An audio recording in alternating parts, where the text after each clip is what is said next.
퇴직하자마자 떠난 7년간의 여행 남은 건 통장 잔고, 영혼과 만성질환. 퇴직하면 하고 싶은 일이 참 많죠. 특히 여행은 거의 모든 은퇴자들의 버킷리스트 맨 위에 올라갑니다. 평생 일만 했으니 이제는 나를 위해 세상 구경 좀 하고 싶다는 생각. 정말 공감 가는 이야기입니다. 그런데 말입니다. 그렇게 떠난 여행이 되려 인생의 덫이 되는 경우도 있다는 거 혹시 생각해 보셨나요? 많은 분들이 건강할 때 가야지. 지금 아니면 언제 가겠어? 라며 여행 가방을 꾸리지만 준비되지 않은 여행은 결국 돈도, 건강도, 삶의 균형도 무너뜨릴 수 있어요.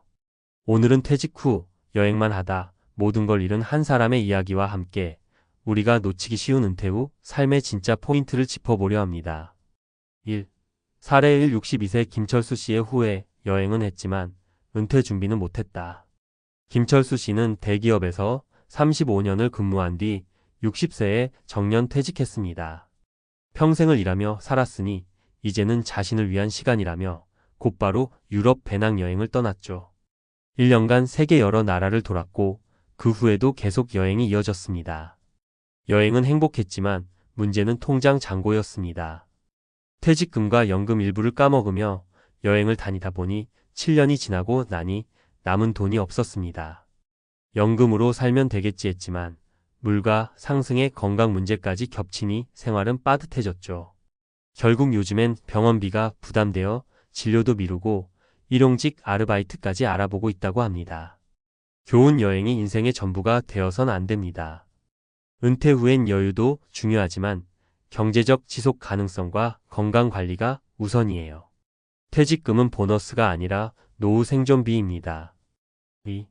사례 58세 박미자 씨, 체험 삶의 현장이 된 세계여행. 박미자 씨는 퇴직 후 유튜브에서 본 세계 일주 브이로그에 꽂혀 혼자 배낭여행을 떠났습니다. 영어는 못했지만 번역 앱 하나 믿고 출발했죠. 처음엔 자유롭고 신났지만 낯선 환경에서의 스트레스, 혼자 모든 걸 해결해야 하는 피로, 현지 식사와 위생 문제로 건강이 무너지기 시작했어요. 태국에서 식중독, 인도에서 허리 부상, 결국 귀국 후 만성 장염과 디스크 진단을 받았습니다. 문제는 병원비보다도 여행 기간 동안 건강보험료를 내지 않아 혜택 제한까지 겹쳤다는 것. 박 씨는 여행이 아니라 유배 같았다고 말합니다. 좋은 SNS나 유튜브에서 본 은퇴 후 세계 여행은 그들의 이야기입니다.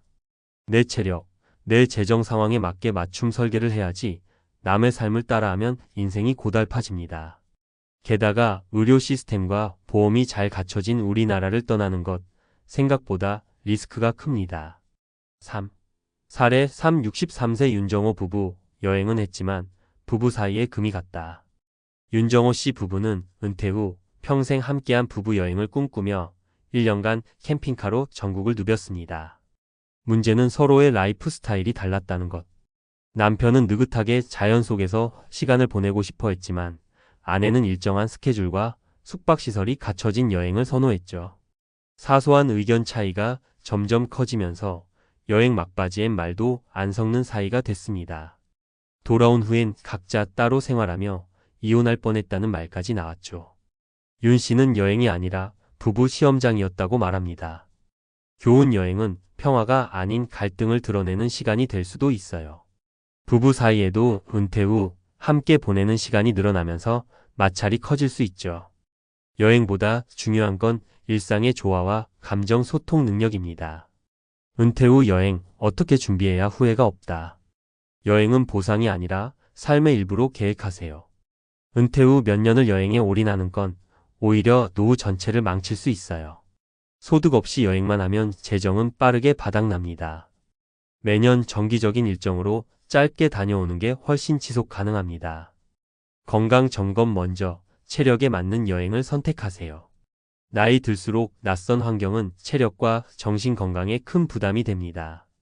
여행 전엔 꼭 종합검진 받고 본인의 여행 체력에 맞는 목적지를 고르세요. 노후 생활의 중심은 여행이 아니라 삶의 균형입니다. 여행은 삶의 양념이지 주재료가 아니에요. 일상 속에서 소소한 즐거움을 찾고 자산관리, 건강관리, 인간관계 유지 등도 함께 신경 써야 행복한 은퇴가 가능합니다. 마무리하며 퇴직하자마자 떠난 7년간의 여행 남은 건 통장 잔고, 영혼과 만성질환. 이 제목이 누군가에겐 남의 이야기일 수도 있지만 준비 없이 은퇴를 맞이한다면 언제든 내 얘기가 될 수 있습니다. 여행을 해도 좋습니다. 하지만 지금이 아니라 평생을 생각하는 여행, 그게 진짜 현명한 은퇴자의 모습 아닐까요? 전문가 칼럼 은퇴 후 여행의 함정에 빠지지 않으려면 퇴직하면 마음껏 여행이나 다녀야지. 이 말 얼마나 달콤한가요? 수십 년간 출퇴근 전쟁에 시달리며 쌓였던 스트레스를 여행으로 날려버리고 싶은 건 너무나 당연한 욕망입니다. 문제는 그 욕망을 현실로 옮기는 방식이 문제일 수 있다는 거죠. 여행이 삶의 활력이 되는 건 분명한 사실입니다. 새로운 풍경을 보고 낯선 문화를 접하며 얻는 자극은 뇌와 마음에 긍정적인 영향을 줍니다. 실제로 뇌과학자들도 낯선 환경과 새로운 경험이 해막과 관련된 뇌 부위의 활성화에 좋다고 말합니다. 하지만 거기엔 전제가 붙습니다. 경제적, 신체적, 심리적으로 준비된 상태일 것. 그렇지 않으면 여행은 치료제가 아니라 부작용으로 작용합니다. 퇴직 후 5년이 가장 중요하다는 말이 있죠. 바로 이 시기에 어떤 라이프 스타일을 택하느냐에 따라 나머지 30년 노후의 행복이 결정되기 때문입니다. 은퇴 후 여행이 후회가 아닌 회복이 되기 위한 3가지 전략. 여행 전 재정 시뮬레이션은 필수입니다. 대부분의 은퇴자는 소득이 제한되어 있습니다. 국민연금, 퇴직금, 개인연금 등을 합쳐도 한 달에 쓸 수 있는 돈은 정해져 있죠. 이 안에서 여행비, 생활비, 의료비까지 고려하면 마음대로 다닐 수 있는 건 아닙니다. 해결책. 여행 예산을 연간 단위로 미리 책정해 두세요. 여행 적금을 따로 만들어 놓고 그 안에서만 사용하는 습관을 들이는 것도 좋습니다. 체력과 건강을 객관적으로 바라보세요. 은퇴한 지금은 분명 건강하다고 느낄 수 있습니다. 하지만 60대 이후는 갑작스러운 건강 문제가 언제든 찾아올 수 있습니다. 특히 낯선 환경에서의 음식, 기후, 이동은 체력에 큰 부담이 됩니다. 해결책. 장기 여행보다는 짧은 주기, 가벼운 일정의 여행이 더 안전합니다. 여행 전 반드시 건강검진을 받고 필요한 예방접종도 고려하세요. 여행 도중에도 휴식일을 꼭 포함시키는 게 좋습니다. 여행보다 중요한 건 여행 이후의 삶입니다. 여행은 결국 삶의 한 조각일 뿐입니다. 12년간 여행하며 얻는 기쁨도 좋지만 그로 인해 경제적 기반이나 건강이 무너져 버리면 인생 전체가 흔들릴 수 있어요. 해결책. 여행을 삶의 중심이 아닌 보상이나 보너스로 받아들이세요. 여행 이후에 돌아올 기반집, 일상, 관계를 유지하는 것이 가장 중요합니다. 가끔은 봉사여행, 농촌 체험, 템플스테이처럼 비용 부담이 적고 의미 있는 활동을 섞어보는 것도 추천드립니다. 결론 여행보다 더 중요한 건 지속 가능한 행복. 퇴직 후 여행은 꿈입니다. 하지만 그 꿈이 현실을 파괴하는 욕망이 되어서는 안 됩니다. 여행은 잠시 머물렀다 가는 쉼표지 문장의 끝이 아니니까요. 여행은 은퇴 후 삶을 더욱 풍요롭게 만들어주는 도구일 뿐입니다. 중요한 건 그 여행을 지속 가능하게 만드는 경제력, 건강, 관계입니다. 그 3가지가 없으면 아무리 멋진 곳을 돌아다녀도 결국 돌아오는 건 외로움과 고통, 그리고 후회일 뿐입니다. 부디 여행이 당신의 노후를 빛나게 해주는 반짝이는 추억이 되길 바랍니다. 오늘부터라도 여행 이후의 삶을 함께 준비해보는 건 어떨까요?